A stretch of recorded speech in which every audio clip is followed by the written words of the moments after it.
Oh my God, I'm muted. No, I was muted the whole time. Fuck. Ladies and gentlemen, I have to do the whole fucking thing over. I'm sorry. I apologize. Ladies and gentlemen, welcome to Boom Goes the Dynamite. It's me, the GREG. Greg is some Mongo to you. Been bushwhacking since 92, and Jesus Christ, my head is killing me. Yeah, so we were gone. We were gone for about a week and a half. We took the holidays off, obviously. And then this week, we're going to come back on Monday. But Kenny guy's a little under the weather, as did me. I caught some kind of cold, which is great for my condition. So, but I'm going to try to fight through all this right now. We're going to have a lot to talk about. World's End happened over the weekend, which was a great show. It was a real fun show. Not a lot of surprising moments, but a great cap to AEW's year. Raw and NXT happened. One of those shows was really fun. One of them was, they had some awards to give out. So, but let's real quick. We got about 15 people watching us so far. We got this thing going. Let's see. Yeah, sorry guys. Sorry. We're finally back. Yeah, we're back. We're back. Happy New Year, Damien. Happy New Year, brother. What's going on, guys? What's going on? So before we get into World's End and Raw and NXT, we got some quick news to discuss. There are some WWE names, former WWE names now out there. Excuse me. Ooh, God bless me. Over the past week, we had heard that AJ Francis, formerly Top Dollar, who was in TNA, and the former Baron Corbin, Tom Pestock, were backstage at AEW World's End. So, of course, rumor mill started flowing. Oh, is Tony going to sign one of them? Are they going to come in? Hey, that's a talent we should all learn to have. I think that and learning sign language. It would make the world a better place.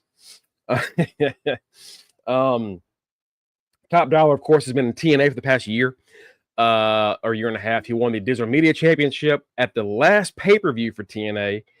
He challenged for the world title against Dolph Ziggler, Nate Nemeth. Came up short, but was a really good match. He's honestly surprised me more than I thought he was going to. He really has come a long way. And over the weekend, it was confirmed that he was, of course, re-signing with TNA, which is great for them because TNA is losing a lot of big names in the new year. Of course, Jordan Grace set to leave. Joe Hendry rumored to be going very soon. Josh Alexander, once February hits, his contract's up. They had put a year of time on his contract last year. So he wants to explore free agency and possibly will either be looking to go back to Canada, might be going for some other bigger organizations. And then we had a lot of talent over the past month and a half break away from TNA. So retaining Top Dollar, AJ Francis, Getter, obviously really important for them to keep. So good for AJ Francis, but more importantly, it's a good signing for TNA. As far as old Baron Corbin goes, so months ago it was revealed that Corbin's contract would not be renewed by the WWE, him and several others. So he had just kind of been gone for a few months. We didn't know if maybe they had released him and we were waiting on a few months to pass before he could show up somewhere. As it turns out, he revealed on Twitter, his contract expired today. So they didn't release him. He just sat home, got paid, and is now a free agent. He can go wherever he wants. If you follow him on any social media, Instagram, Twitter, whatever, you see he does a lot of cooking. He talks a lot about football and being a former NFL guy. And recently posted some videos of him and his daughter. So he seems to be doing great. Any followers of the show for a while know I'm a big Corbin fan. I love Corbin. Been a big fan since the first end of days he hit on old Juice Robinson in NXT back in 2014, I think. So I'm excited to see where he goes. I don't think it's going to be AEW, and it's not because I don't think he can actually hang as far as like their other big guys go. It's just that there's a lot of big, heavy talent over there. You know, like Big Cass and Lance Archer and Powerhouse Hobbs and Miro and just a lot of guys that size that don't really get a lot of great time over there. You know, Lance Archer is someone that we expected when he showed up in AEW back in 2020 to be a big name for them. You know, he debuted in their TNT Championship tournament to crown the first champion. He fought Cody in the finals. It was a great setup, and he lost. And ever since, he's just kind of meh. You know, he had a world title match against Hangman Page during his run. And then he's just kind of been bouncing around. You know, Brian Cage is over there and now working with the Don Callis family for some reason. So when we see like these big guys, these heavyweights getting into the free agency, me and the boys, we get a little nervous when they're near AEW because it's just not a great place for them. And I think it's partly because of the style they work.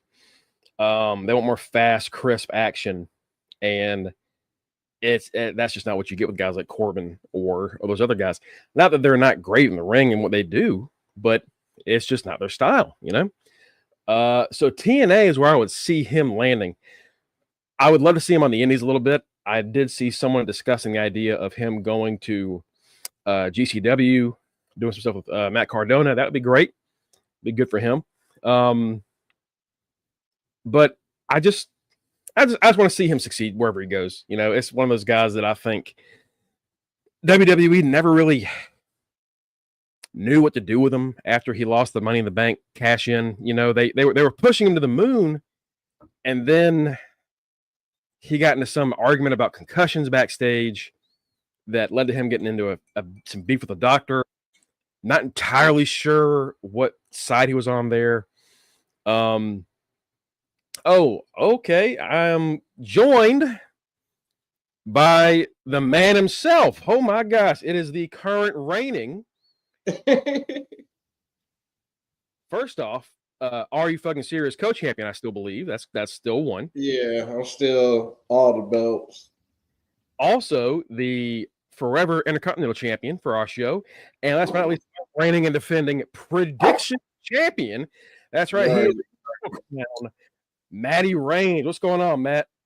What's up, everybody? Happy New Year, UTR. We back after our however long we've been off. I was enjoying my break. Coming up on 2 weeks. Matty was enjoying his 2-week break. Hey, shit, so was I. But I know we had to come back at some point. As soon as I saw it was just you by yourself, I was like, oh, yeah, let me get on. And Ohio State is thoroughly whooping Oregon. Y'all are whooping ass right now, Matt. Jesus Christ. Holy shit. Yeah, we have a pretty good crowd for our first show back in 2 weeks. I'm thank y'all guys, whether you're on YouTube, Twitch, what up, Matty? Twitter, Facebook. Yeah, before Christmas, man. I was all haggard. Then I got a haircut. Now I'm starting to grow back because it's been like 2 weeks. It's been Christmas 2 weeks ago, so yeah, it's been 2 weeks. But yeah, well, you've had a lot go down the past month, man. You've had a lot of life stuff happening. Right. Hope everybody had them a great Christmas. I'm still paying off the big Christmas present, but Deirdre loved it. She loved her Marc Jacobs bag. So. Good. Yeah, we're just kind of talking about AJ Francis and Tom Pestock. We ain't do no predictions, Matty. No, you gotta worry about it. There were no predictions. Yeah, I wasn't on when y'all made that decision. He said that. That was not me. We were when we said we were taking off, Batty, we were taking off.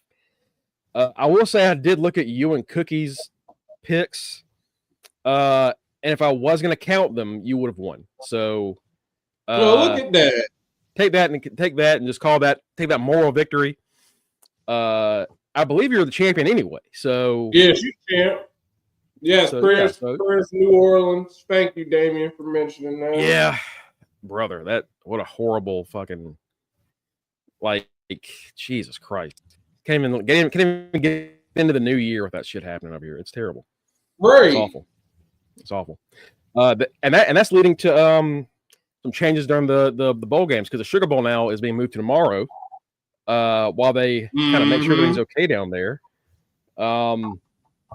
I wouldn't be shocked, Matt, if they moved that game to another location. Honestly, I honestly wouldn't be shocked either because at this point it's honestly deserved. Like they don't, as more and more stuff comes out, it's like you don't know what else has been planted in the city. Y'all are better off just moving the game somewhere where you know there is nothing about to happen. And Ohio State just scored again. Man, I was not even looking at the scores. 30-0. Jesus. Good Lord. Why couldn't my game be like that? Fucking Texas had to go to the wall. Arizona State.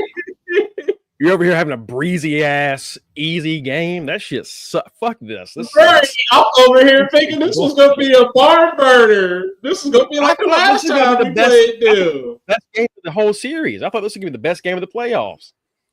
Damn, y'all are smoking. What's up, Cookies? Yeah, we're back, brother. Yeah, we're back. So yeah, like I was saying before you get on here, Matt, AJ Francis, of course, re-signed with TNA. And Corbin, aka Tom Pestock, is officially a free agent as of today. So we were kind of waiting to see what would happen if he had any contractual obligations, but they just didn't re-sign him. So he can go wherever he wants right now. He can show up somewhere tomorrow. I'll take that. Let's see. Damon says, I wish they would have kept Corbin and had him tag him in with Braun. Yeah, it's tough because they were so ready for Braun to just come on up. And then it felt like before that tag team, they were getting ready for the Braun thing, and then they're like, you know what, he's still not clicking. There's something not working out there, you know? Right. And Baron essentially taught him how to have a character. More or less. And it ended up being one of the best acts of 2024, I believe. And yeah, I don't think he gets enough credit for filling up the last bit of Braun's game, you know. So yeah, now he's gone. I can see him going to TNA, Matt, easily. Maybe GCW. You know, I don't see AEW happening. I don't see AEW happening either. I see now that AJ Francis went to TNA, re-signed with TNA. It's really the only company I can see him going to because AEW is cool, but what can he do in AEW? Honestly, like we've seen what he could do. We've seen it with Cesaro. We've seen it with Rusev. We've seen it already. We know what could happen. He could be the TNT champion. And that's about it. If he goes to TNA, he has the whole company. He can even have the opportunity to get his ass beat by Tesla. But hey, he can go he has a better shot. And I already told you what I want him to do. Like, if he doesn't want to wrestle anymore, I'm fine with that because I enjoy watching him do his cooking stuff on IG. So if he wants to just go all out and try and be Guy Fieri, he got my support. I will watch. Like he don't even got to wrestle again for me. I'm happy with Baron Corbin being the end of his him not going to be him not being anything else besides Baron Corbin. Yeah, you know he had a pretty good run. I'm pull up his official statement here. I'm officially no longer under contract since I was not fired. I was told they were not extending. So if you're making a horror movie, let me know. Ha ha ha ha. New year, no contract. Let's see what we can create. So it's not even looking like he's really too worried about wrestling. Right. if he does, cool. Again, like you said, if not, if he's just going to do other stuff, that's fine. I'm just happy for the guy to, whatever he's going to do. Yeah, AEW is tough because they are just the shits when it comes to big guys. They just, and Corbin, if he goes there, he wouldn't even be the biggest person on the roster. Still Powerhouse Hobbs, Lance Archer, all those other guys, Wardlow, all those other guys that like don't do shit on AEW television normally. So I just don't know where he'd fit there. So TNA makes the most sense if he was going to wrestle again. I would say TNA is the best spot for him. Whatever he does, Godspeed to you, brother. Mongo heard Tessa's name and almost threw up. Yeah, pretty much. That's my reaction. That's my reaction. Why not go back to WWE and bring back Hit Row with Francis?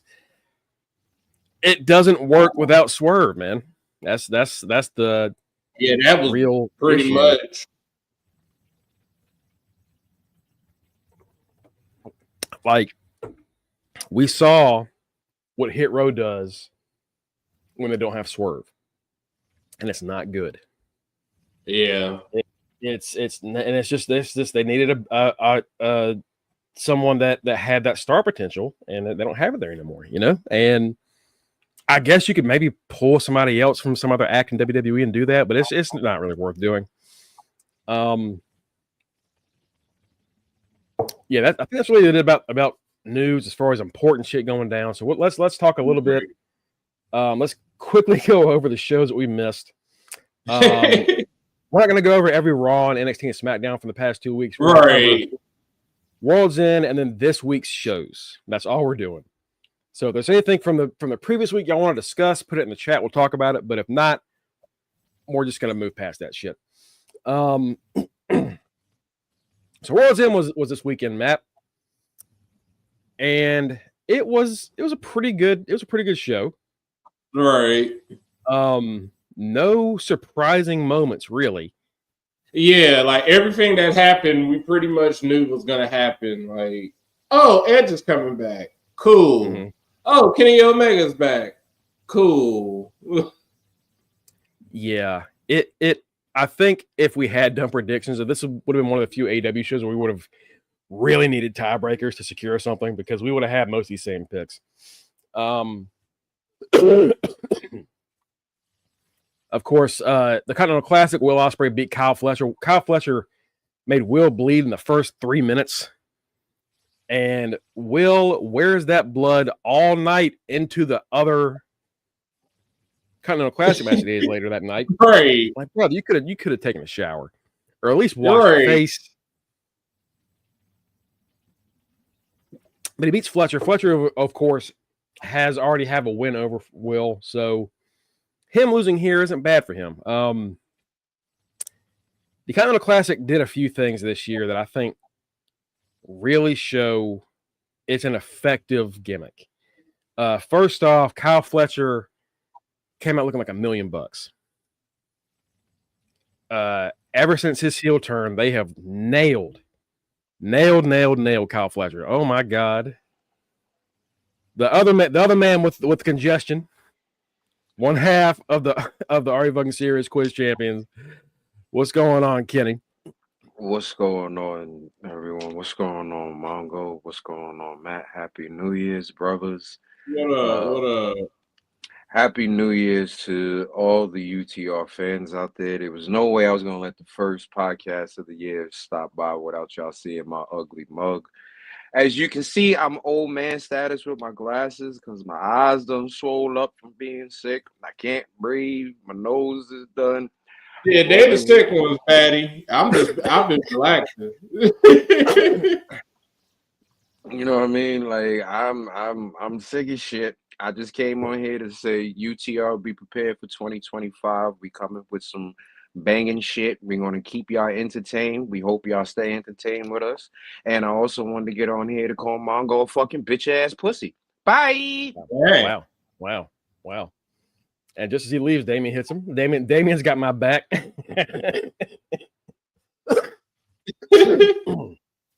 Oh man, I thought Shane was going to pop up in the main event. That Shane thing, I don't know. I didn't think anything of it when it was first going on, but with the whole Max deal, I wouldn't have been shocked. Would you, Matt? Would that have really surprised you? I mean, it kind of would have been because I honestly forgot all about Shane McMahon. So it would have been like, oh shit, Shane! Like, I forgot about this shit. He really showed up. Now if he showed up, I'd be like, okay. I still be kind of mildly shocked. But not like with the way World's End went, that would have been something that would have made World's End like more. Would have gave it a little bit of flavor, spice. Yeah. They go and leave. Yeah. Losing me and Matt here. So yeah, Ospreay beats Kyle Fletcher. Okada and Ricochet, and you know what? We were talking a lot of shit about Ricochet when he went to AEW because that character work was ass, for being honest. And you know what? He'd fucking turn that shit around in a month. Yeah, in the past 5 weeks, Ricochet's heel character. It's perfect. He's definitely coming into his own as a heel. Like, people are like, oh, I can't fucking stand him. And I'm like, yeah, that's the whole point. Like, we're not supposed to like him. He plays a real good dick. He does. But Okada outclasses him here. Beats him, goes on to the finals. Ricochet is in the ring standing there. And then the past few weeks, AEW fans have been bringing toilet paper rolls to the ring or to the show to throw at Ricochet. I missed why they did that. I don't know why they're doing it, but they just don't like him. I guess that's it. Swerve comes after the match. Swerve comes after the match. The week before, he said Ricochet was talking a lot of shit about Swerve and saying that he was going to go on and do the thing that Swerve couldn't do last year, which was go on and win the thing. And Swerve said, okay, you're talking a lot of shit. If you back it up, that's cool. But if not, I'm going to embarrass you. After that match, he comes out and Prince Nana comes out with a trailer of toilet paper rolls that he hands out to the crowd. And they wish him a happy new year by covering his ass in toilet paper. It was fun. It was a fun moment. But Ali or Mike Bailey would have showed up. I don't know. I don't know about those guys. I don't know if I know Bailey. His contract just expired today. I think I read that he's expected to go to AEW, but it literally just expired today with TNA. I would expect to see one of those guys in that casino battle royal they do, or the gauntlet or whatever. Yeah. Okada smacked the shit out of Rico's dome. Yes, he did. So I'll see. I think we can expect one of those guys there. Ali, he posted something on Twitter the other day about, 2025 is going to be the year to make wrestling great again, all that shit. I don't know what he's going to do.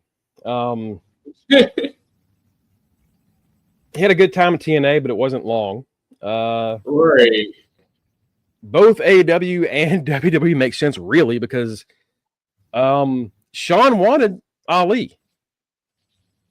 And Hunter wanted Ali. That was a Vince and Nick Khan decision. So and I would be shocked if he goes back there. Yeah, with the way NXT is, because NXT is in a weird place. I'll say more about that when we get to that part. But like, he would make sense for NXT. I'm always trying to get people there, but he honestly would because it's just weird. Yeah, it's a strange spot we're in right now. Mariah May and Thunder Rosa fight in the Tijuana Street Fight for the World Championship. It's fine. Right. It gets outclassed by the later match.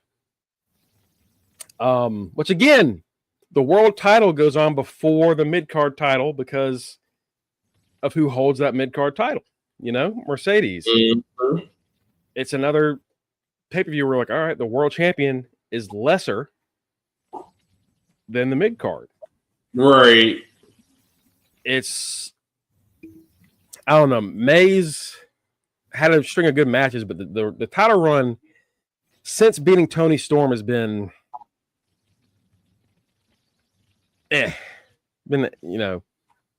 And like it had the crescendo was basically her winning, and they haven't really gave her any credible, worth a damn opponents for her to defend against. It's like every person you've seen has been literally like, oh, she's gonna beat them. Like I don't even. This is y'all can try and build this person up as much as y'all want, but she gonna beat them. And then with Toni Storm, she's basically back at her original gimmick, but she's doing everything I assume in Ring of Honor. Because they were like, oh, Toni Storm is making her debut in Ring of Honor. Like she's been Men in Black. She's had a psychotic break apparently, so she doesn't remember anything of doing anything of timeless Toni Storm. Yeah, she forgets she ever signed with AEW. We even got a like Toni Storm was all elite graphic on Collision last week. It's funny. You either love this gimmick or you hate it. We'll give it time. I'm enjoying it because I like weird shit in wrestling, and it's weird. It's weird. It's very weird, but I am enjoying it, and I think give it a little bit of time. I think it's like Timeless Toni is trying to be that other version of herself, and I look at it as this lady has literally lost her mind because she is not the AEW Women's Champion. She is naked. She doesn't know what to do. She ain't got no Luther. She ain't got nothing. She ain't got no belt. She's just like, what am I? I'll just be this other gimmick.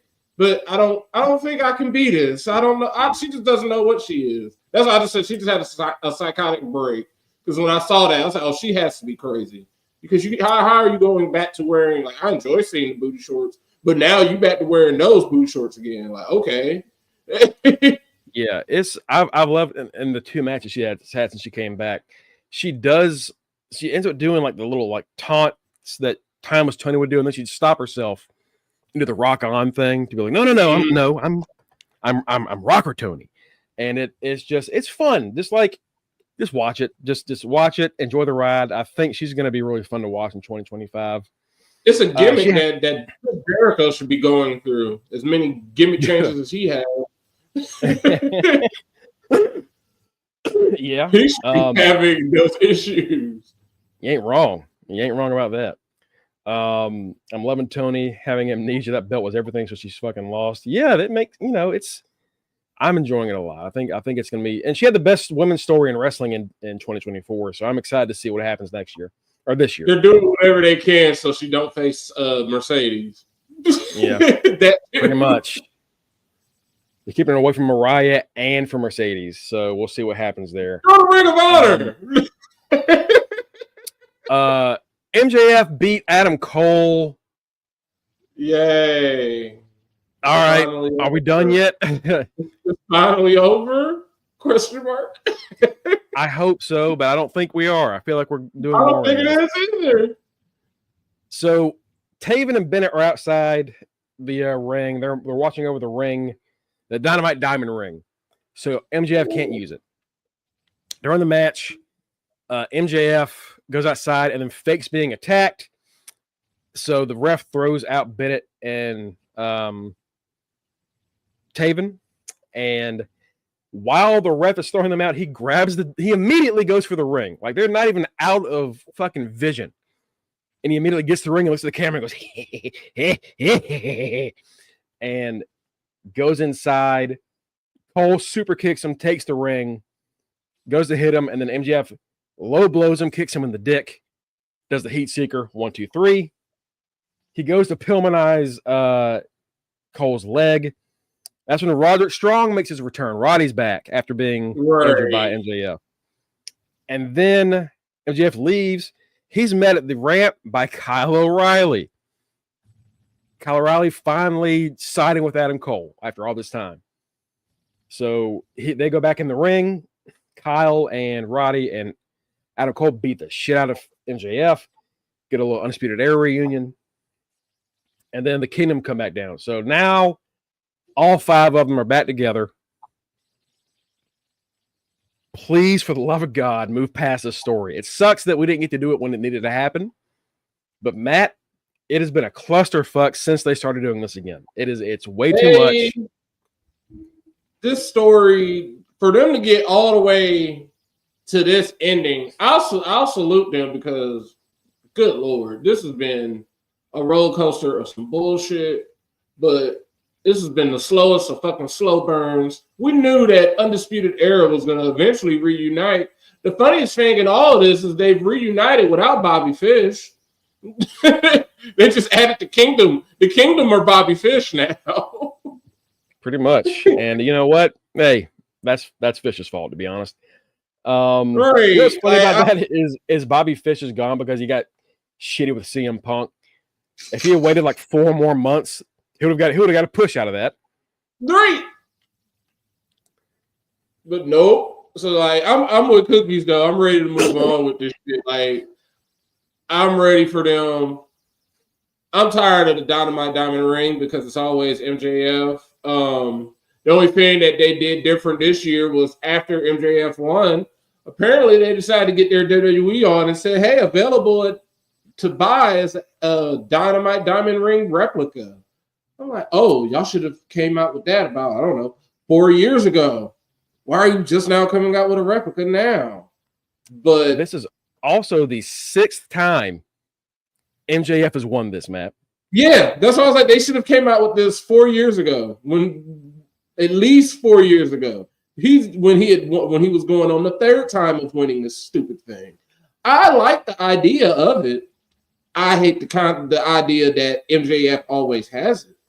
There's no reason he's always been the Dynamite Diamond Ring holder as long as this company has existed. Like, bruh, end it. He's had that more than he's had the AEW world title. Is that his world title? Diamond Ring? Like, just call it the MJF Diamond Ring. Like, why is it called the Dynamite Diamond Ring? It's just MJF's ring.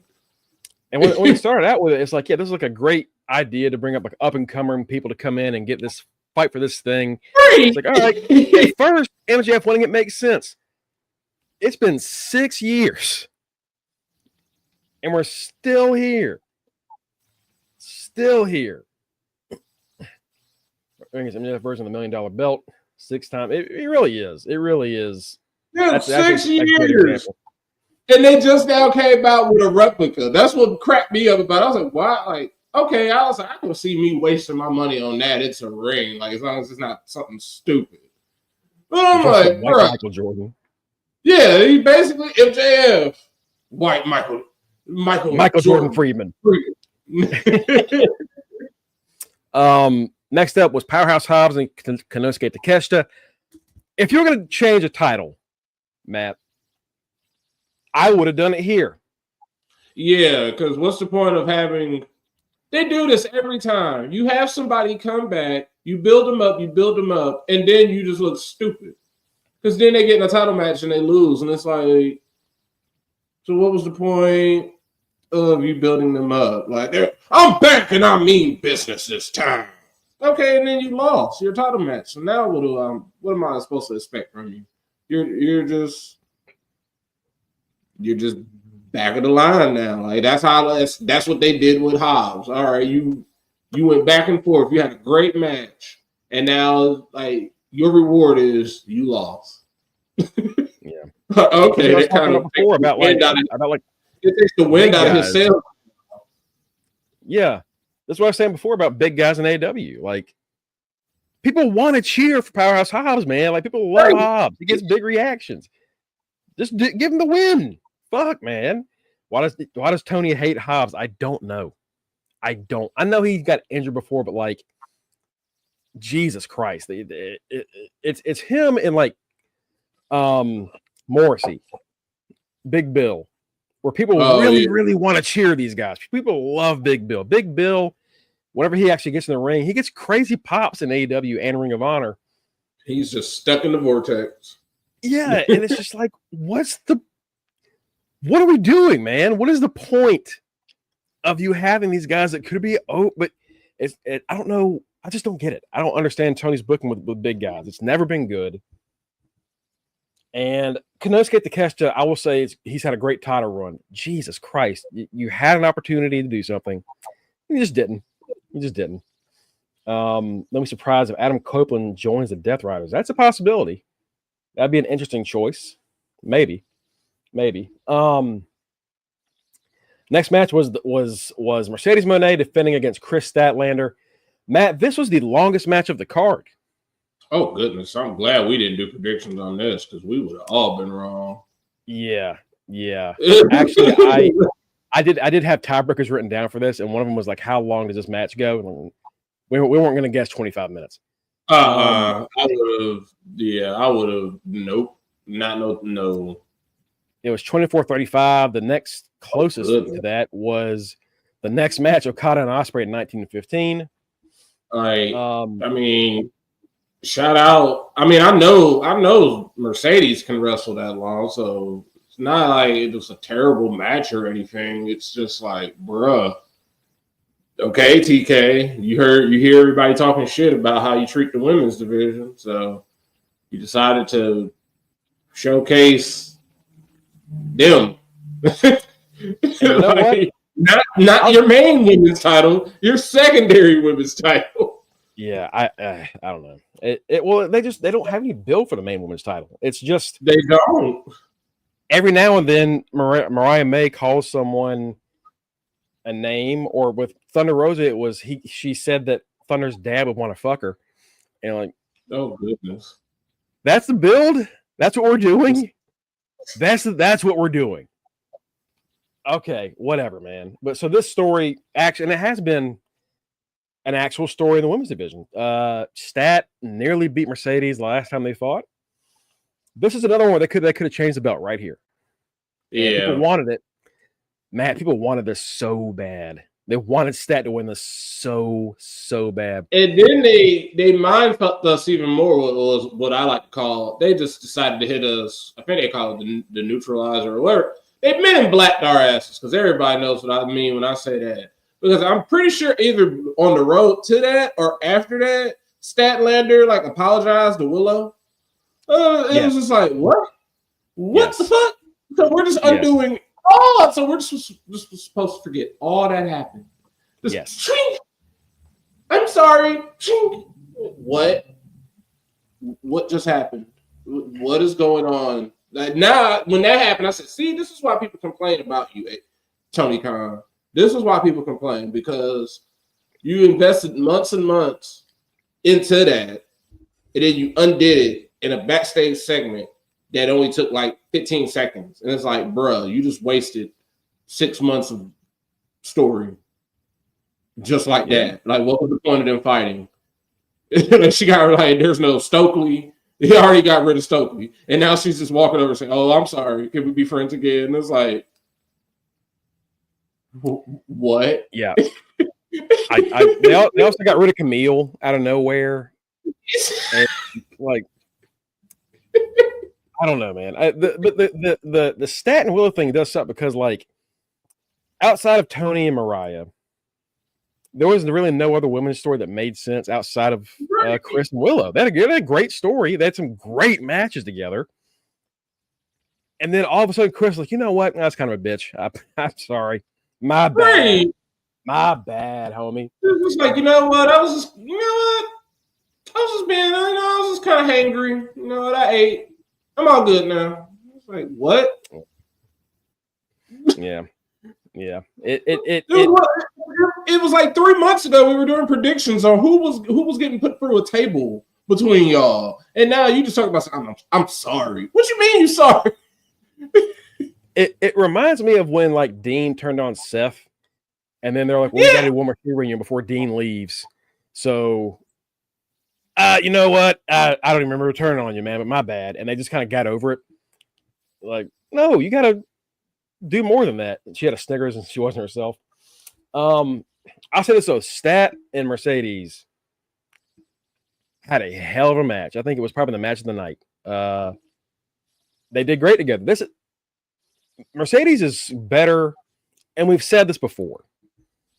When she's fighting someone that is bigger than her, and has a more power advantage, she is great. That's what makes her and Bailey work so well together, because Bailey can literally carry her. Yeah. Her and Willow, her and Stat. Yeah. Charlotte. Like it's when better someone getting ragdoll. Yeah. Having to like squirm her way out of stuff. It's a lot better. She ties Stat's leg under the apron. I don't know if the apron like tarp was supposed to come off the way it did, but it fell off when they fell through to the floor. And then she put Stat's foot through the bars. And Mercedes had to roll out of the ring 3 times because she couldn't get her foot out to get back in the ring. Right.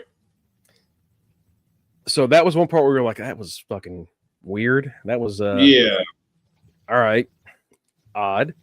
Yeah, Stat loses this. Great match. I think the win came out of the fans in the arena when this happened. Because what do you do with Stat now? Yeah, and at that point, I don't blame them. The win coming out of their sales, because it's like you've watched no title change, no title change, no title change, no title change. Like everything has just been chalk. Everything has went according to plan. You're like, well, maybe he'll do something here. Nope. And at that point, if I'm somebody in the crowd, it's like, well, what the fuck did I pay to come? Like, what was the point of me coming to this? Like, if they're not going to do anything, like, waste of money. That's how I would look at it after a while. Like, this is some bullshit. Yeah, man, if I go to a pay-per-view and I don't get one title change or an upset of some kind, I'm going to be a little upset. Like, give me something shocking. Next up was Okada and Ospreay in the finals. Fantastic match. So I was watching this show, Matt. I was watching it with my nephews. They were here over the weekend. This is their first AEW show they've ever watched. I've shown them clips. I've shown them matches, but they've never seen an AEW show all the way through. Right. So they watched the whole thing with me. They are already Ospreay fans. They really like Thunder Rosa.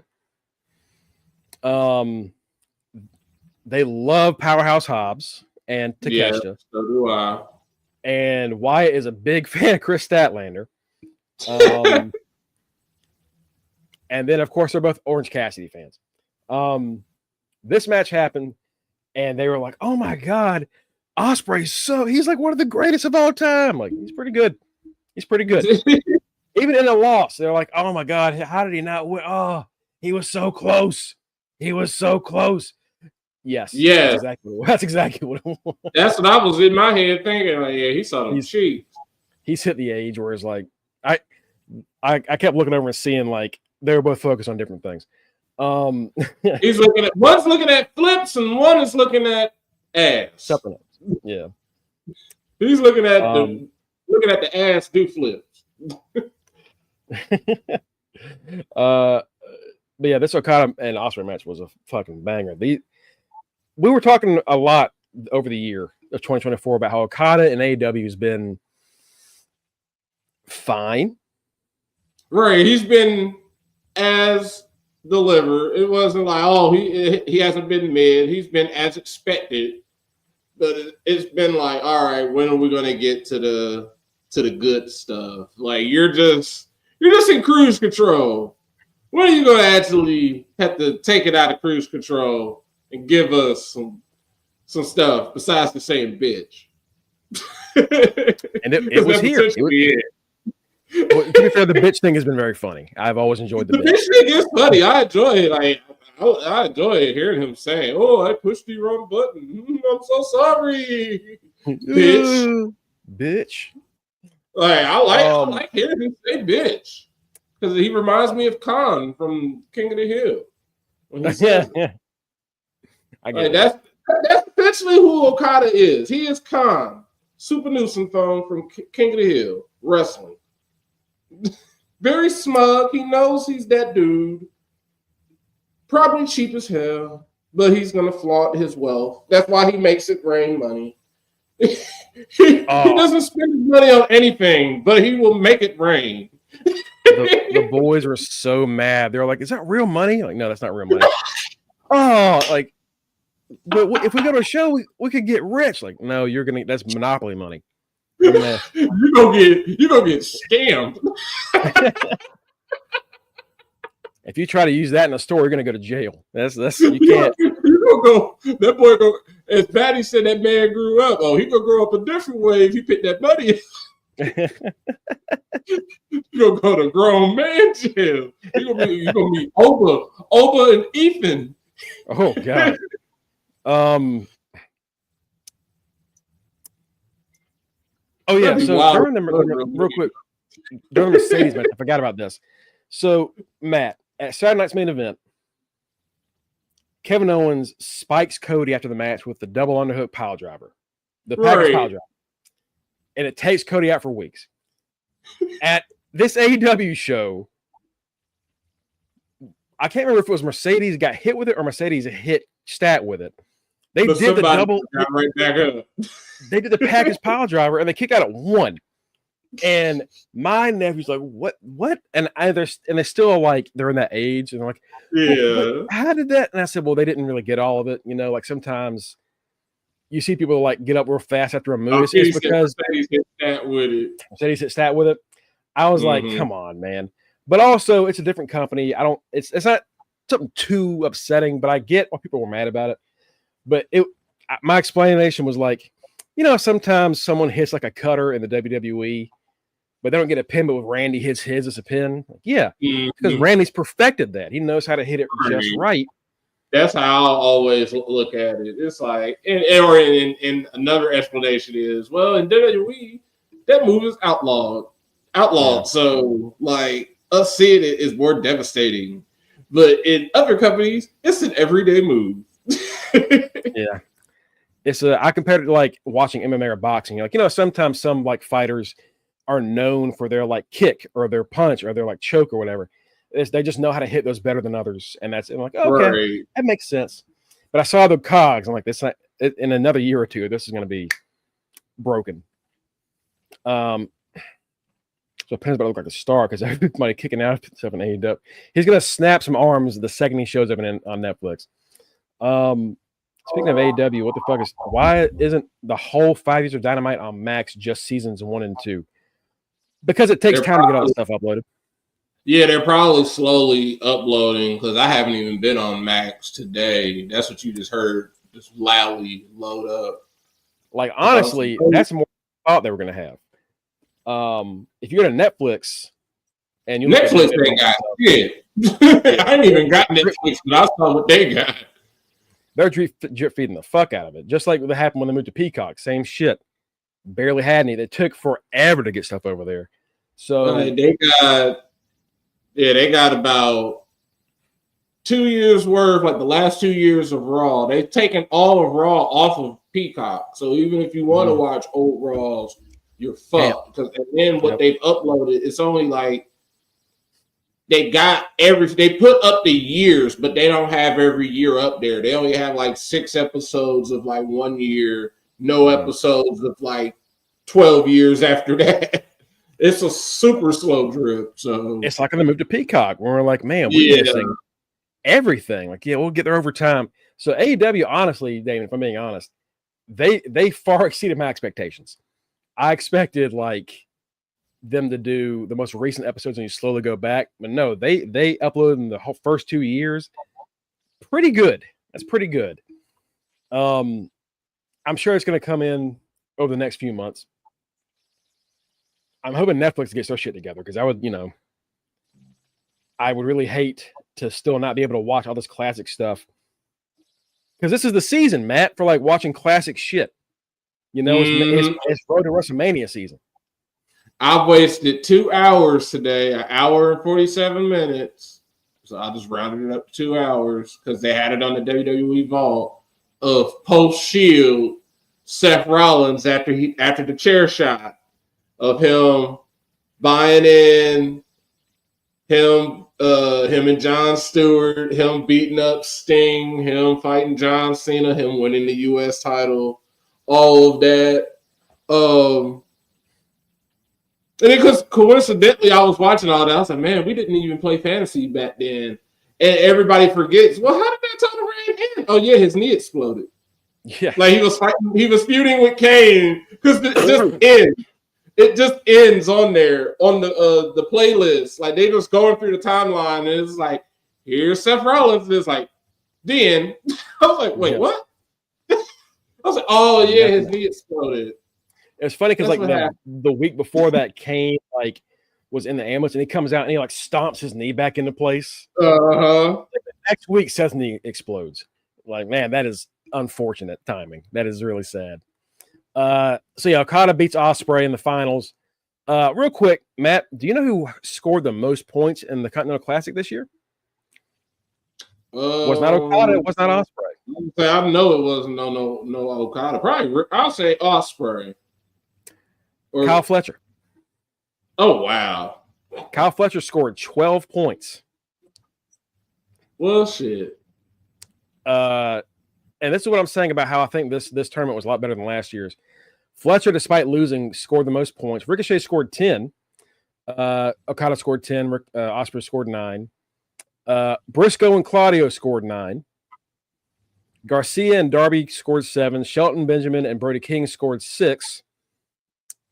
And the Commander, he was a replacement for Juice Robinson because Juice got hurt. Right. Commander is the reason Claudio didn't go to the semifinals because he beat Claudio in a shock win, our Ring of Honor TV champion, for his only 3 points. The Beast Mortos is the only one on here that scored no points. Overall, a pretty great tournament, if I'm being honest. Right. After the match, Christopher Daniels comes out and he says, Okada, I was going to bring you the belt, but I think someone else is going to do it. And everyone was like, oh, fuck, it's Kenny. And like no one was really surprised, but the crowd stood to their feet when that battle cry music hit. Kenny comes out, hands him the belt. He leaves. Okada flips him off like he's flipped everybody else off. So we're gonna get Okada and Kenny soon. Cool. Yeah, because I love the fact that they played into the fact that he is an EVP, so he showed up being EVP. Somebody got to fill that Cody role, so Kenny's doing a good job of it. Yeah, honestly, since Cody left, it's been a little rough for them to deal with. Mm-hmm. So yeah, good to have him back. Final match of the night: Moxley defending against Orange Cassidy, Hangman Page, and Jay White. It was fine. It was a short match. It was like 15 minutes. I thought this was going to go longer, but it was 15 minutes. Mox wins, and I think he pinned Jay. Jay White fans were upset about this match. Somebody had to get pinned. Most of us knew it was going to be Jay. They weren't going to be no Hangman. Yeah, and OC always beats Mox, so he wasn't going to get his pin here, right? Right. So it was going to be Jay. But I think everybody came out of it looking good. You know, it was a good match. That's what you want coming out of that. Like you know, Mox is going to win. You just want everybody to slightly get elevated. Everybody comes out getting slightly more elevated, even though they all lost. It's just building them up more. Yeah. It's they just needed a title change for this show to be worth a damn.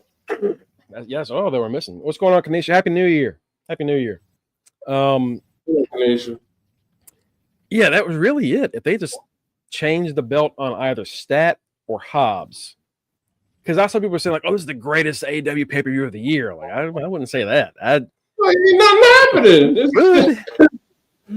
Ain't not a damn thing happening. This is like watching this 3-hour Raw.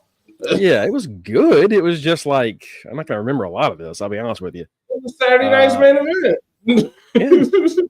The last All In was I think the best of the year, but right. It was a good show. I just don't say every show is the best show. Like you can make complaints, it's okay. You can say things aren't perfect, it's fine. Mm-hmm. What would you score this pay-per-view? I'll just give it just a C+, B-, somewhere around. Yeah. B minus. Every match was fine. Every was in Mercedes and stuff was great. It's just nothing interesting or unexpected happened. Let's go to Raw real quick. Again, this is the last 2-hour Raw. Unfortunately, we're going back to 3 hours next week. Sure is. Like SmackDown's going to 3 hours now. So, I know. Jesus Christ. 3 hours on a Friday. It's so much. It's way too much. God, they're gonna do NXT like that one day, and it's gonna really piss me off. Oh, I'm gonna do. Yeah, that's gonna be. I'm gonna cry. Yeah, I think HBK does a great job with the 2 hours. I don't need him having a third. He's not gonna know what the fuck to do with it. So Raw this week was pretty good. We had the semifinals of the Intercontinental Championship tournament. Io Sky and Lyra Valkyria. Great match. Lyra won. Match. Yeah. I think we all thought Io was winning that. I know. Right. I'm pretty sure I started her. So, oops. Lyra gets the pin in a pretty fun match. Dakota Kai beat Zoe Stark. I thought we were going to get Zoe and then either Io or Lyra. Dakota winning was unexpected. I did not see that coming. I don't know who's going to win now between Lyra and Dakota. Like, I honestly, it can really go either way.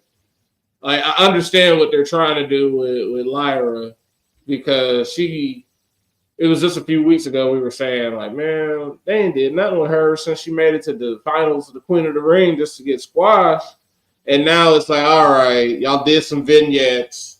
And now here she is. She in the finals. Dakota, wrestling Twitter loves them some Dakota. I like Dakota. Yeah. I just hate her choice in men. But she cool people. So I'm definitely surprised. I really don't know who's going to win. This is a great, just like they did for the women's U.S. title, where it was, even though it was Chelsea Green, Chelsea's going to win. Chelsea Green and Michin was a great finals. This is going to be a great finals. Like, they're definitely hammering home the fact that they're going to have up and comers that win these titles. And it started out all with my baby Kalani with the women's North American title. Yeah, hey, she's an inspiration. She is. Lyra won the IC title. Rather have Lyra versus Zoe. I would have loved to have Zoe in this, man. I really would have. Zoe is so damn good, but so is Dakota. Like, I can't be too mad about this. I'm waiting for Zoe to finally get her flowers because I think she's so good. So Cookies don't know. Cookies? Oh, Cookies. You don't know Cookies? Let me tell you, Cookies. All right. So yeah, she ain't gay. She is not gay no more, Cookies. And then, you didn't hear me say that I like Dakota except for her choice in men? Yeah, she's bi. Together. Who do I hate more than ever? Yes, just take that. Who do I hate more than ever? That's who converted her over. That person. Your future. I do not like him. Your future NXT champion, by the way. No, he is not. I refuse.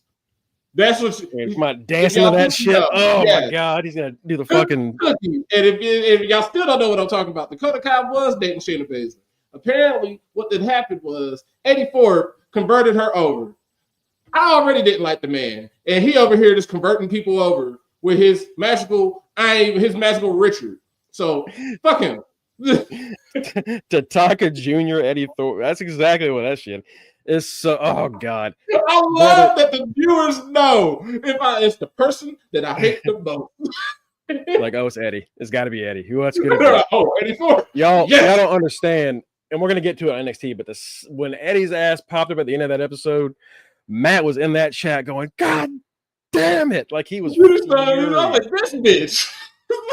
that motherfucker almost ruined Matt's New Year's Eve. It's Mercy show up. Oh, it was bad. Main question is if they can get the title to Dakota, will she stay healthy with all these knee injuries? That is my question, man. I'll be honest with you, Steven. I think that's a good question. That's why it's like it's a crapshoot because it's like, oh, if you really don't know which way they could go because even choice is great. It's just, oh man, I just don't. It's literally just I like both of y'all. I just don't know which way they could go. I could see it being Lyra because this would be a great reclamation project, building her back up after getting squashed at Queen of the Ring. It could be Dakota because Dakota has persevered through a lot, and this would be a great thing. But I still get it. Counts. Okay, it counts. It does. It does. Yeah, she gotta be. Yeah, she is. She gotta be by to be fooling with him.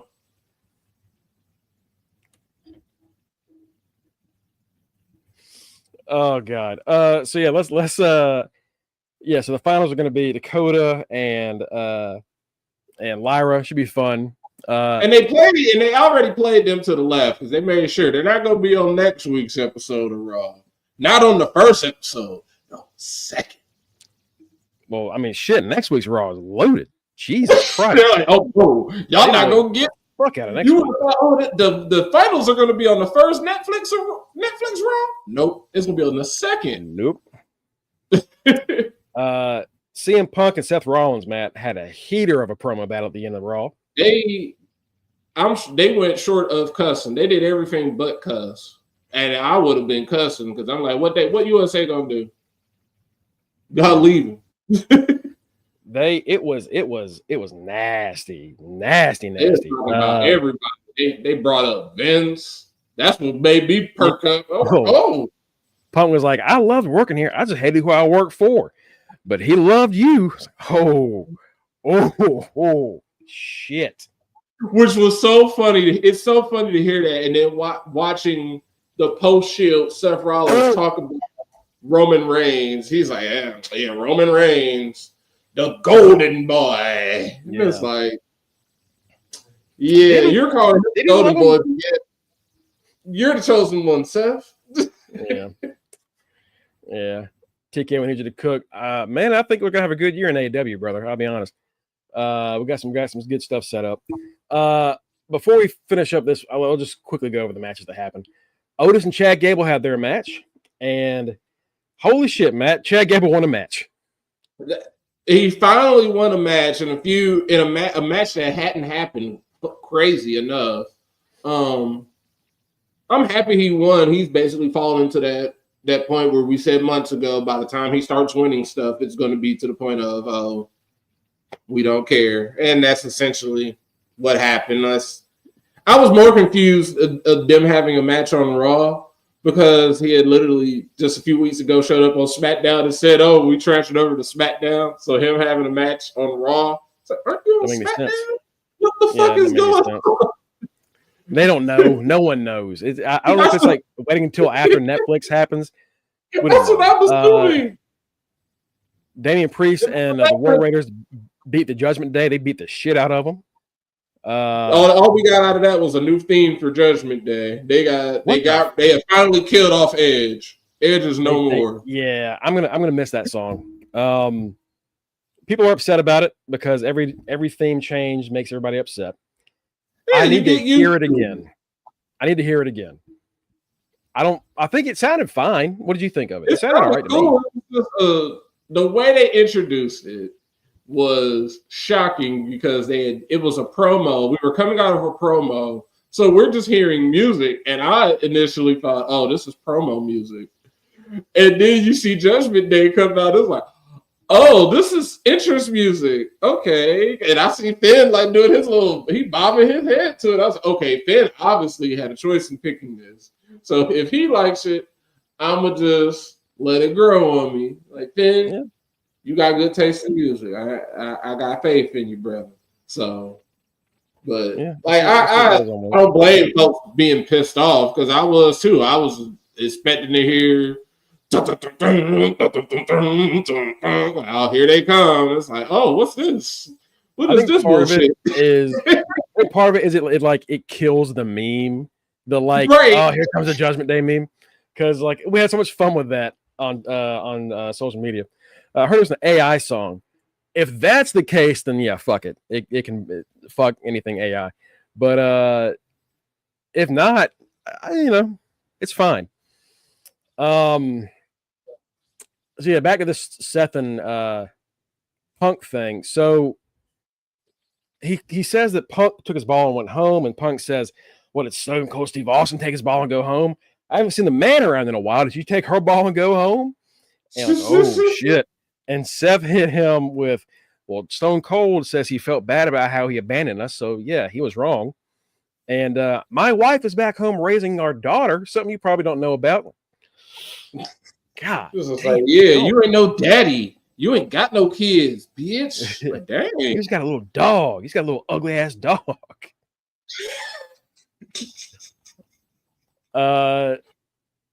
Those are the highlights of it, and they just said that next week he's going to burn his legacy to the ground, yada, yada, yada. It was a good promo segment. It was great. They have uploaded the entire thing on WWE's Twitter. They've uploaded the entire thing on their YouTube channel. Go watch it if you haven't seen it. Good stuff. That's how the USA Network era ended. R.I.P. R.I.P. USA Network. No contest Seth versus Punk. Drag it out triple threat. Gunther, Seth, Punk for the title. I mean, who else would Gunther be fighting for the belt right now? I guess that wouldn't be terrible. My question is this. So Jey Uso was out in the ring to open the Raw. And we get a video package from Solo and the boys. Or not a video package. They're on Titantron. Yeah. And while they're talking shit, Drew comes in, claymores him. Is Drew going to interfere in Tribal Combat next week? I honestly don't think he is, because he's crazy, but he's not stupid. It's just like, why would you interfere? Like, that's Roman, that's Solo. Like, that's what I'm thinking. Like, yeah, it's Roman, it's Solo. And then on top of that, it's Jacob. Like, it's Jacob. Bruh, there ain't gonna be nobody out there on behalf of Roman. Besides, if Paul comes out there with him, that's about it. Like, just stay out of that business. Just stay out of that. Yeah. Unless you want to just give us you versus Jacob, then I'm all for it. Goldberg Gunther, that's something that they both have said they wanted. So I wouldn't be shocked. That'd be pretty cool. As long as Goldberg loses, I'd be fine with that. But I think Goldberg some Saudi show again. Yeah, probably. Yeah, more than likely. Bloodline bar from ringside, Drew on the bloodline. Yeah, there's a chance. If he's doing the head hunting bloodline thing, then him attacking Roman next week gives Solo the win, and then he's like, all right, I got rid of Roman. Now I'm after you. And we can see what happens there. But yeah, Matt, they built to a hell of a Raw next week. Real quick, I want to see what the Netflix Raw looks like. We got Roman versus Solo. We got Seth versus Punk, which should be the beginning of probably their WrestleMania feud. Liv Morgan and Rhea Ripley in a last woman standing match for the world title. Thank God this is finally fucking ending. Yeah, this should not even be for the belt anymore. Like, it really shouldn't. Io should have just won that belt at that Saturday Night's Main Event and moved on with it, because it's too much. McIntyre and Jey Uso. Very title chain. Yeah. Or not. Yeah. Who knows? Drew and Jay. They put it 2 weeks. 2 weeks. It's in 2 weeks, not next week. Yeah, they're pushing that one. Penna's debut. Yeah. Yeah, Pentagon. Definitely. I think they're doing a tag match with the New Day next week, where Ray's probably teaming with Pentagon, because they're like, who's gonna be your tag partner? Ain't gonna be any of these losers. I'm like, all right, it's okay. Penna's coming next week. All right, it's gonna be Penna. We're gonna push Penna into the lucha. Fuck, of course. Why not? We're gonna be generic. God forbid. We're gonna go stereotypical. God forbid y'all don't put every single Spanish wrestler in one of two factions. Jesus Christ. Dragon Lisa's standing there like, what the fuck am I? Why am I here? John Cena's run begins, his final run of the year of his career, 2025. He's probably just gonna come and talk. And then Travis Scott performs the new song. So it's a pretty good looking show. You know what wasn't good, Matt? NXT. What? Yeah, last night's NXT was pre-taped. And it was shit. And it was still not that great, even though it was. It was expected for a pre-tape show. Like I wasn't expecting much on New Year's Eve. Yeah, I was hoping for a better way to end their year. The show starts off with Kalani Jordan and Lola Vice, two of your favorites. Yeah, that was a great match. Lola Vice got thicker, so that was a great thing for me to see. Kalani whooped that ass. I love the new Kalani. My baby is angry now. I love her. She's talking that shit. She got some spice to her.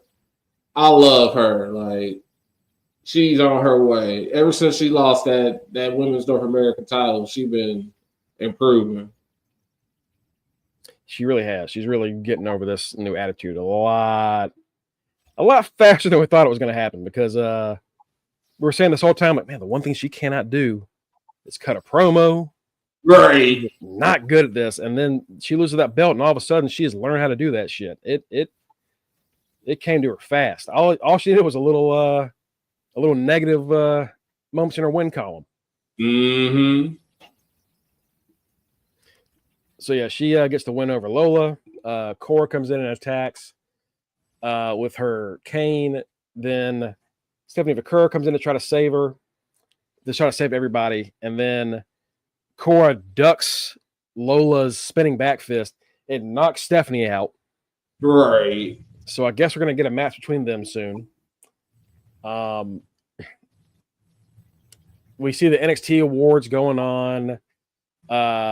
Obafemi, Josh Briggs, and Dijak win the match of the year, Stand and Deliver. This is how you know I write for NXT, because the first person I hired to have Eddie Ford removed, and then he got removed from the company because he was out there just leaking all the business.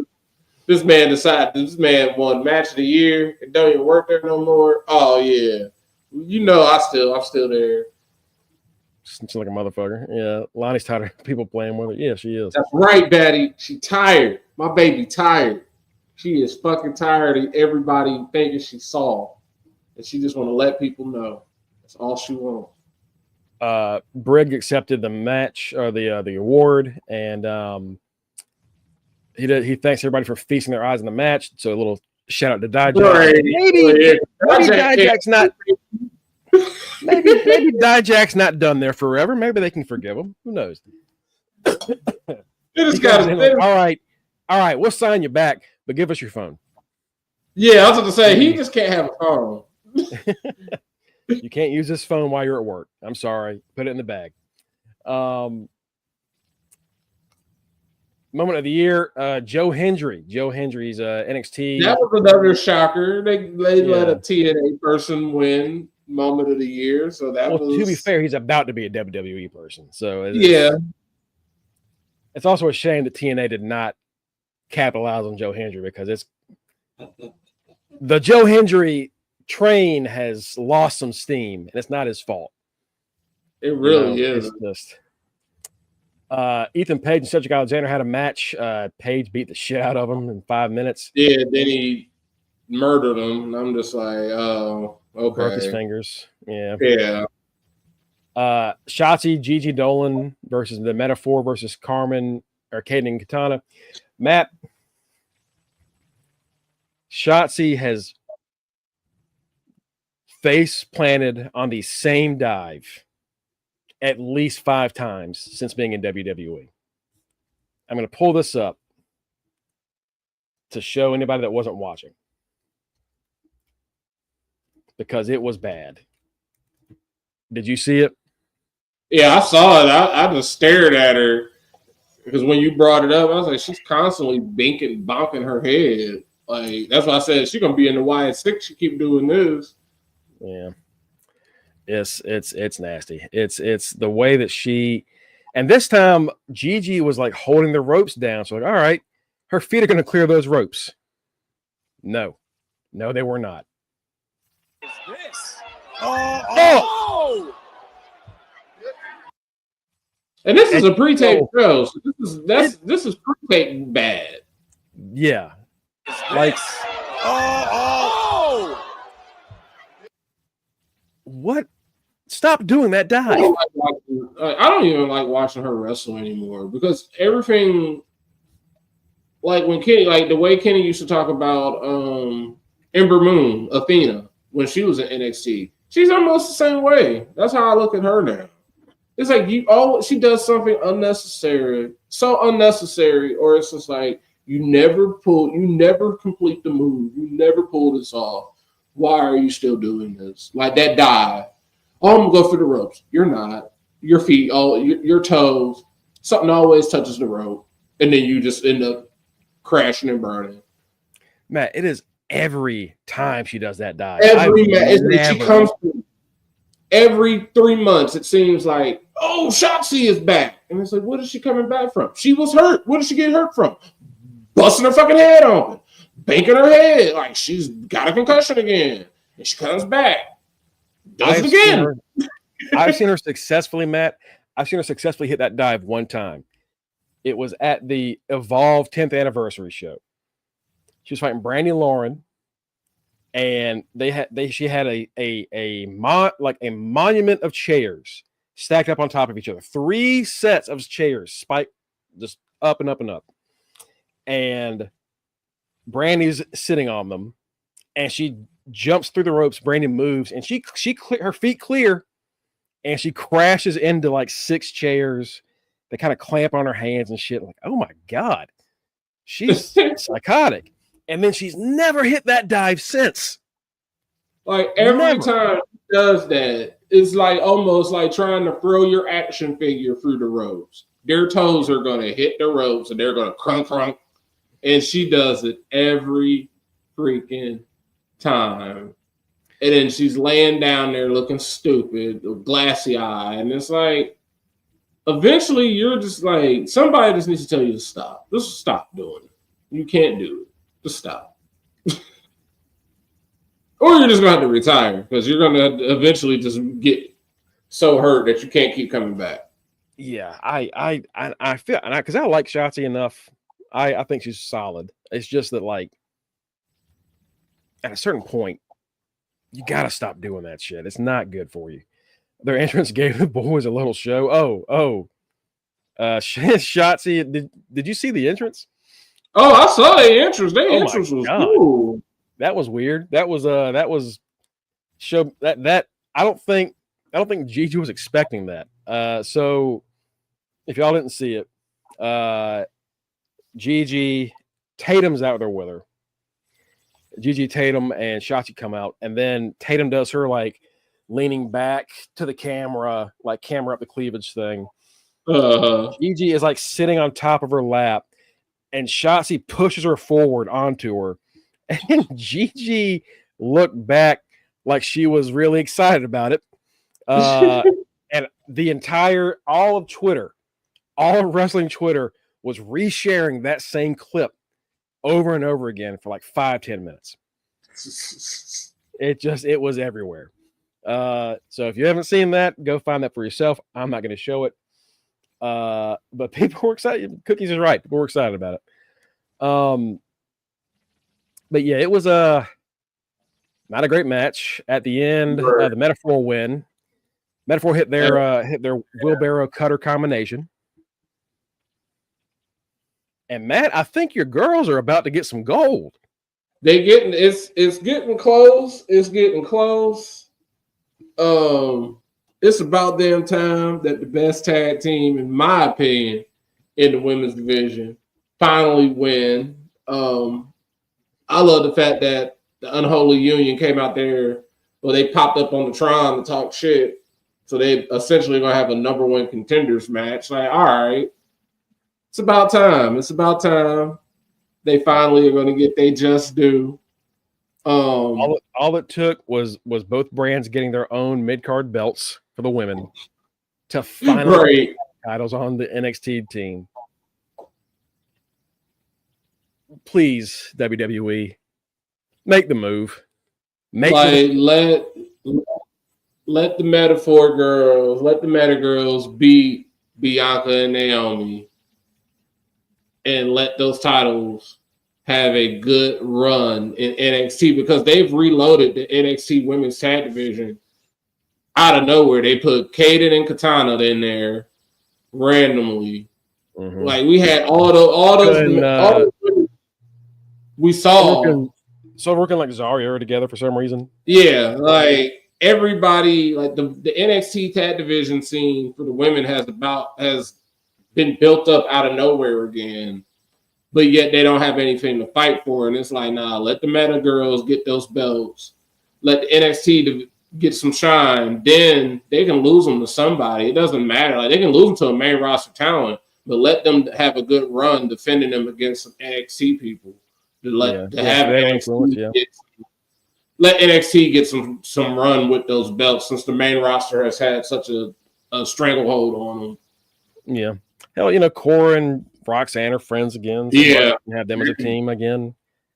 All of a sudden that division you're right, is loaded completely. So, but Metaphor have probably the most improved. I think we're going to talk tomorrow about like what we think is the best that's come out of the year in wrestling. And I think the Metaphor are going to be on our list. As like some of the most improved talents in NXT for sure. They got their shine up on the main roster, and they did not disappoint, because that was the nervous thing. We're like, all right, how are they going to do on the main roster when they face off against the people in pay-per-views, and then they go to the Saudi? It's a real tough spot to be in, and they killed it. Right. Julia Stephanie, yeah, if they want to go back to that, Julia Stephanie, yeah. So yeah, there's a lot of teams down there.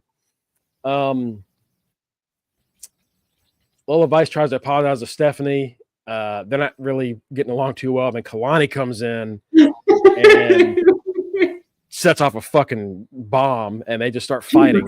There, talks her shit. And Cora's looking at him laughing, and Ava's like, "Hey, yeah, it's about time for you to get like a title shot. Mid card title shot. It'd be nice, North American." So yeah, it's about time. So what happens? She goes, "Well, next week you're going to be in a match with Kalani." He says, "Okay." And Lola, and Stephanie, okay. And I'm like, yep. That's the 4-way to face Fallon. Man, I've been saying it every time we've been talking about it since that woman won. Like, hey, we got a second we have a second women's North American champion. Somebody need to be challenging her, because I don't fool with her all like that. Yeah. Oh yeah, I mentioned the Holy Union, Steven. Yeah, I don't know. Yeah, Holy Union. Yeah, it's a loaded roster. Get that belt off Fallon quick. It's time for them to get that belt off of, or at least have Fallon defending it. Like, Kalani was a workhorse. She defended that title a lot. Fallon ain't doing it. She's defended it once since she's won it. She's come out there and walk around with it. Like, she got to come out there and do something. It's about time they got contenders going, because it's long overdue. I was the sole Fallon defender for a while. Right. And even I'm like, all right, this was a bad idea. This is a mistake. This is not what you need to be doing. Right, because they're not doing anything with it. Well, Thea Hale's not been wrestling. That's a good damn question, Steven. That's a very good question. No one knows. I don't know if they're like, we're gonna wait for Chase U to come out together. Like, no, just have them on the show, man. Like, where's Ridge? I was asking that in the chat last night. Where's Ridge? Where's Riley? Like, they were great. Just let them wrestle. We then see Tag Team of the Year, of course. No one's shocked. Fraxium. Like, who else is Right. half the other teams got broken up, and the other ones were just new. Izzy Dame beats Sol Ruka. Yeah. Hank and Tank face off against TNT and Wes Lee. They have Andre Chase. That shit was. I love Andre Chase, but brother, I love Hank and Tank. I love Wes Lee, but this was. I love Wesley. I don't like Wesley is a super senior in my eyes. He's the super of all super seniors on the Saved by the Bell reboot of NXT. He needs to have been graduated, but no, he has to be the mentor to the smart guys to help them get on their way to the bad side. And also, Sean Spears was trying to do that, and then Wesley was like, "Hey, get to stepping." Why are Wes and Sean Spears even recruiting speaking to each other, let alone what they're doing? But like, what is happening in that? The men's division in NXT is so weird, Matt. It's like so when they yeah. I'm glad you brought that up because I was like, everything about NXT right now is in a weird place. It's in a state of flux because you got people like Trick that you know are probably on their way out, but they got belts. And then you have folks like Wes Lee who should be on their way out in weird positions like mentoring. That's essentially what he's doing. You're mentoring the smart guy. We don't care about no TNT. So essentially, they've picked up on, man, these guys suck. These guys have no personality. Let's put Wes with them since nobody is really taking to his heel side. Because I feel like they're going to give them the Cordy name, like this is the West Side. Like, oh my God. Oh God. Oh Jesus. Like I have a feeling that's what, this is the West Side. It's so bad, and I hate it because you're probably right. Because I guess that'd be better than TNT. Yeah, like when I saw them win, it's like it's not like we don't like y'all personally. It's just like this is bad. Like this is not. Yeah. I see what y'all are trying to do. This is not going to benefit anybody. Like just call Wesley up to the main roster and get it over with. Those two on our screen are why Level Up was important. This is like you need to work the kinks out on Level Up, and then bring them here. But instead, they're just kind of here, and it's just not been good.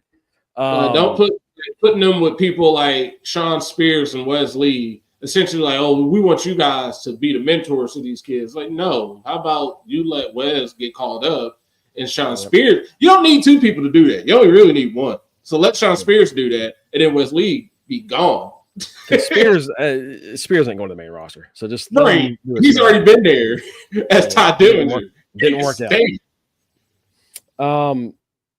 The main part of the show was announcing the male superstar of the year. Before we find out, Oba comes out, and Matt, I can't believe he said this. I really can't believe he updated a meme for us. He said, first off, he's like, these people love to chant. They love to ooh or not ooh. I don't care if they ooh. Like, God damn it. Jesus. He said, but I am the ruler, and I am the captain now. He said it, Matt. He actually said, I am the captain now. And I was like, thank you for updating one of the greatest memes ever. Yes. He said, and I am the captain now. I was like, yes. Yes, you are. It's so much worse when you remember he doesn't have an actual accent when he speaks normally. So it's like, this just feels really weird. I don't like this at all. At all. It feels racist. It feels really racist. I just laughed because I was like, this is the epitome of shit talking. Like this is Damn so much Kenny. shit talking. I was hoping Kenny wasn't here for me to say that. I was hoping I wasn't. Like, it was just so much shit talking to me. Like, I loved it. It was just. I just want to remind y'all because he came out there like, oh, I'm gonna let y'all know. They ain't even gotta announce it. I am the superstar of the year. It's me. He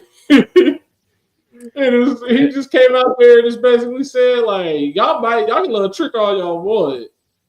I would beat his ass. And once I do that, I'm the captain, and that's it. I was like, all right.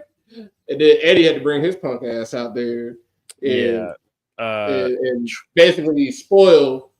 Well, he gave me the heads up that he ain't winning, which I'm so thankful he's not.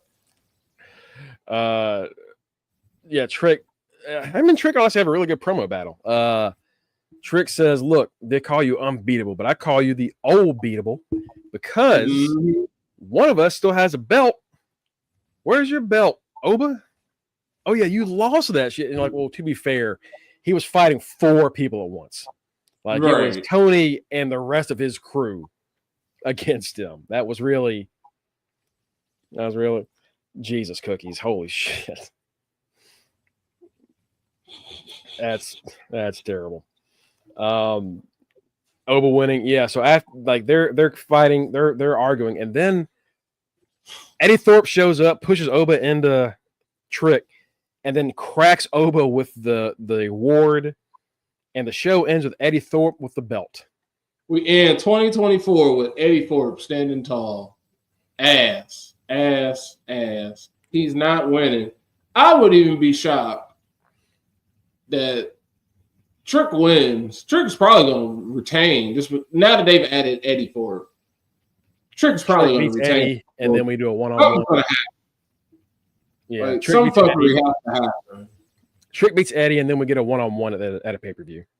Yeah, probably. It's Eddie's getting pinned. Yeah, absolutely. This bitch Eddie. That was NXT.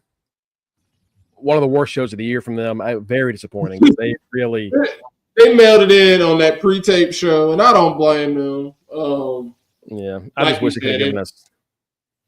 There was no reason to have that 6-man tag match be 12 minutes. That was ridiculous. That it just. Also Ethan Page is doing the Twist of Fate now instead of the Ego's Edge. I guess because they're making Priest do the Razor's Edge now instead of the broken arrow. What was his old finish? It's the Cody Rhodes finish, but he had another name for it. Oh, the Crossroads. He did a Crossroads. Yeah. So now he does the choke slam, and he's now doing the Razor's Edge. So I think they're like, Ethan, you got to have something else. Now Ethan's doing the Twist of Fate. All right, that was NXT. Let's get a quick rundown of AEW, which starts in 20 minutes. Right. This is, of course, the debut also of AEW on Max. Big deal. Great for them. I'll say this about this now, Matt. I am thankful with this, and also with Raw being on Netflix. Maybe we can shut the fuck up about ratings. Yeah, well, ratings literally don't matter anymore because they're on streaming sites. It doesn't matter. You can't count ratings. Like, they literally don't matter anymore because as long as you pay your subscription, they don't give it to you. Like if Dynamite gets like a 400,000 this week, hey, it was on Max, so that's probably where the rest went. Same for Raw. Right. Raw next week is like Raw, Raw won't be on anything else. But it's like, I don't know what Raw's numbers were. You're never gonna know. What Netflix does is they say, hey, over 20 million subscribers could have watched this. Like, yeah, but did they? You're never gonna tell. Right. So Dynamite tonight is pretty stacked. Jeff Jarrett's gonna make an announcement about his future. Mr. Bree Woo himself, one of our favorites. It's time for him to sit on down. Yeah, Jeff probably. I'm sure he's not going to retire tonight, but we're getting to his final matches. I'm sure. Right. This is the year of him sitting down. Retire. He's getting close. It's going to be this year. A 3-way for the number one spot in the Casino Gauntlet. Swerve Strickland, Roddy Strong, Jay White. They're fighting for the number one spot in the Gauntlet. I don't even know why someone would want that. But exactly. Isn't that weird? That's like fighting for the number one spot in the Rumble. And Ohio State scores again, 40-15. And they're actually putting some points on you for a second. I thought it was going to be an interesting game in the fourth quarter. Retirement, please. Jamie Hayter versus Julia Hart. So Julia Hart's first match back is tonight. That's gonna be a good one. I'm looking forward to her entrance because AEW they know how to do some entrances. They do, man. It was so sad when Julia got hurt because she was on a hell of a run. Yeah, she was. She really was. The Acclaimed faced the Hurt Syndicate, Bobby Lashley and Shelton Benjamin. This is where people are assuming that with the Acclaimed are finally going to split. The question is Max going to join the Hurt Syndicate or is Anthony Bowens? I think Max is. You think Max? Yeah. Julie's really to the HO. Julie's the most successful member of the group, so you're probably right. That's Orange Cassidy and Hangman Page in a one-on-one match. And then we get rated FTR, Adam Copeland and FTR against the Death Riders, Moxley, Cesaro, or Claudio, and Wheeler Yuta. Also, they have the trios titles, correct? The Death Riders? I believe they do. Why wouldn't you have Pac in this? I guess Moxley because he's but like trio. When's the last time the trios belts were defended in AEW? Oh, those belts are so secondary at times, like depending on who has them. Because like this really could be a trios title match if they felt like it. Yeah, obviously, did Adam winning the world title? No, absolutely not. He's not winning the belt. No, it's going to go to. It might lead to them winning the trios title. Yeah, no, they win the world title. No, that's going to go to somebody else. That's going to go to either Darby, OC, maybe Hangman again. It's going to go to somebody else that fans are wanting to have it, but it's not going to go to Edge. It's only because honestly they really only did that one time, and that was Jericho. Like outside of Jericho winning it, everybody else has either been like Bryan and Punk were back wrestling full time. Even Jericho was wrestling full time. Like I don't think it's going to be Edge. No. More often than not, if you come back, you come from WWE, you get that TNT title. That's what you get. Who wanted Mox winning it now? I know people are getting upset about the storyline. I've seen a lot of fans tired of the Death Rider storyline. Because the idea is that they are fighting against the entire AEW locker room, right? Right. So they should be having more people make saves when they go Pillmanize someone or they jump somebody. But we'll see what I think they're going to have somebody else join them soon. So maybe that is Adam Copeland, or maybe it's FTR, or I think they need another person in the group. They need somebody to essentially be Hogan to shock us because what they have right now is not shocking. It's like y'all need somebody to actually be like, oh, they joined the Death Rider. This whole character, he seems to me more similar to the Gas Man. You know what? It kind of before he did the like injection thing, where he's like, I need to get vaxxed because everybody in this town is disgusting. Like when he first turned on Seth that next week, it does feel like that. It does feel like that. I kind of see that, but I don't think it's like the after stuff that got weird. But yeah, we'll see what this. I get the story. It's him like, you got to be tough if you're going to be a real wrestler, and you got to be willing to do what you have to do to beat me. And if nobody has the balls to beat me, like that's his whole thing. The question is, can they keep fans interested all the way to the end? Yeah. And that's kind of been the problem with world title runs lately. Outside of Swerve, it's been Yeah, Yeah, and that's their problem right now because that's why me saying they're gonna have to get a Hogan or somebody. They need somebody that's going to actually put some shock value into them because they're just what they're doing right now is just colored by numbers. Like y'all doing the stuff we expect y'all to do. Y'all need somebody to actually shock us. Just like when Seth joined the Authority. we need somebody to shock us that's gonna actually join the Death Riders. Yeah. Gonna be Ospreay winning it or joining? Well, I could see Ospreay being the one to beat him, but like Ospreay's been pretty much far and away from this group this whole time.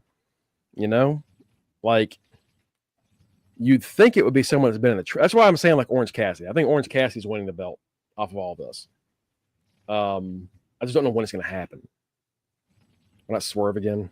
Like the way they built this story up is weird because essentially they're fighting against the AEW locker room, but they're essentially only fighting against a certain segment of the AEW locker room because just Will Ospreay is ignored.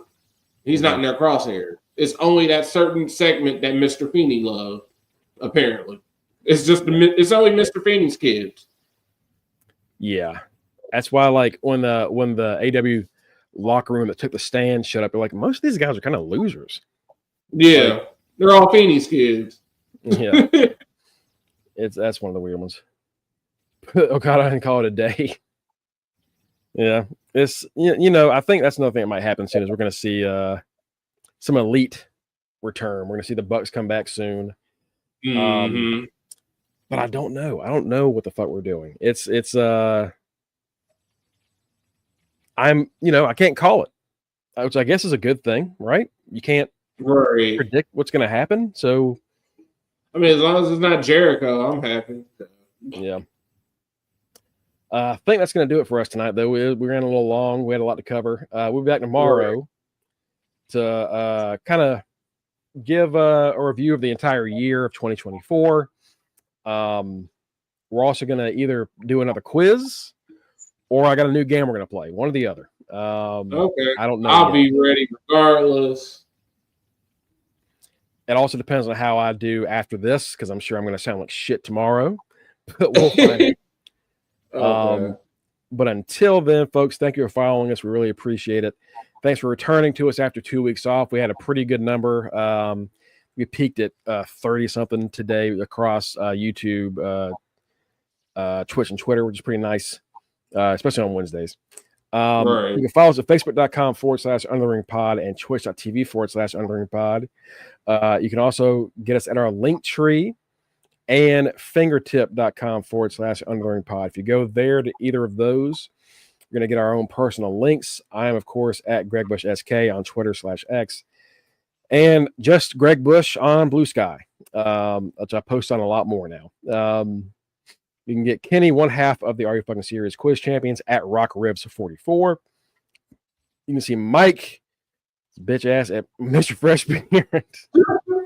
You can see our Triple Crown champion himself, Matty Reigns, at The Right Answer, the Forever Intercontinental Champion, the other half of the Are You Fucking Serious Quiz Champion, and the current reigning and defending Predictions Champion. Tito, of course, at Borea Maliente, Tito Flair. And last but not least, our good friend, local news correspondent, Justin Devontae Baxley. Folks, thank you very much for joining us. Again, we really appreciate it. We know we've been gone for a while, and we appreciate you coming back. All right. Happy New Year, everybody. See y'all tomorrow. More importantly, do the time, y'all. Hey, do the time. Do the time, y'all. Hey. See y'all tomorrow. Wow, this man is bad. This man, I might need to ban this person. Oh, Later, nerds.